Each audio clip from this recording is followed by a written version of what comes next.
Hey guys. Hey kids, thanks for coming.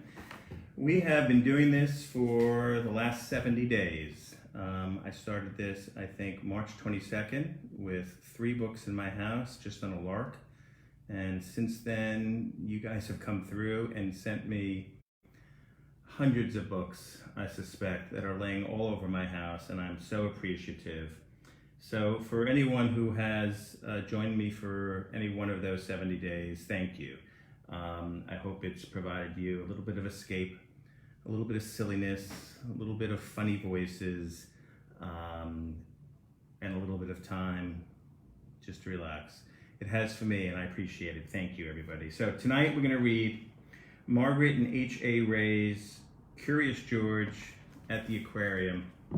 And I chose Curious George tonight because Carrie loves Curious George.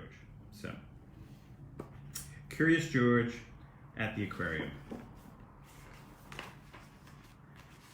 This is George. He was a good little monkey and always very curious. Today, George and the man with the yellow hat were visiting the aquarium. "George," said the man, "please wait here. I will buy the tickets." George tried to wait, but he was so excited. What was inside? He wanted to look over the walls, but they were too high. Just then, he heard a splash and a whoosh. Water flew high into the air. People cheered. What could that be? George was curious. He hopped over the gate into the aquarium. How surprised he was. Swimming right in front of George were 2 beluga whales. The mother and baby beluga whale swam right past him. And not far away was a family of sea lions, diving and splashing. What fun! George noticed people walking toward a big door. Could there be more to see? He followed the crowd. Now where was he? It was darker inside, and there were fish everywhere. George did not know where to look first. In one tank, there were sharp-toothed piranhas. In another tank, seahorses. And in another tank, a large red octopus. George saw a group of children across the room. An aquarium staff member was pointing to different sea creatures. "This is a starfish. This is a clam. And this is an urchin." Nearby, there was a long, low, colorful tank. It was perfect for touching. George was curious. As he reached his hand into the water, a large crab came skirtling out under a rock and right towards his finger. Snap! Ouch! Poor George. He did not like this exhibit. George slipped out a door into the sunlight, but oh, what was going on here? George saw a fat, funny-looking, black and white fish flying under the water. As he watched, they flew up out of the water. What kind of fish does that? And where did they go? George wondered. George climbed up and into their exhibit. They were not fish at all, but penguins, of course. George hopped like a penguin. He flapped his wings like a penguin and waddled like a penguin.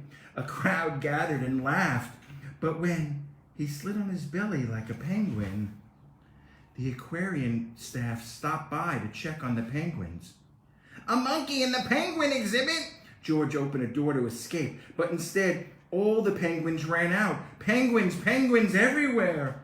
The staff was angry at George. How could they catch all the penguins? In all the excitement, nobody noticed the penguin chick falling into the water. No one but George. The baby penguin hadn't learned to swim yet. As only a monkey can, George scaled the rope hanging over the beluga tank, and swinging over the tank, he saved the chick. The director of the aquarium and the man with the yellow hat heard the commotion and came running. "That monkey helped the baby penguin," said a boy in the crowd. "No one else could have saved him," said a girl with a very odd voice for a girl. The director thanked George for his help and made him an honorary staff member of the aquarium. George said goodbye to his new penguin friends. He could not wait to come back to the aquarium and visit them again. And so, my friends, we are out of Snapple. And until we get more Snapple, I ask you to be safe, stay home, stay clean.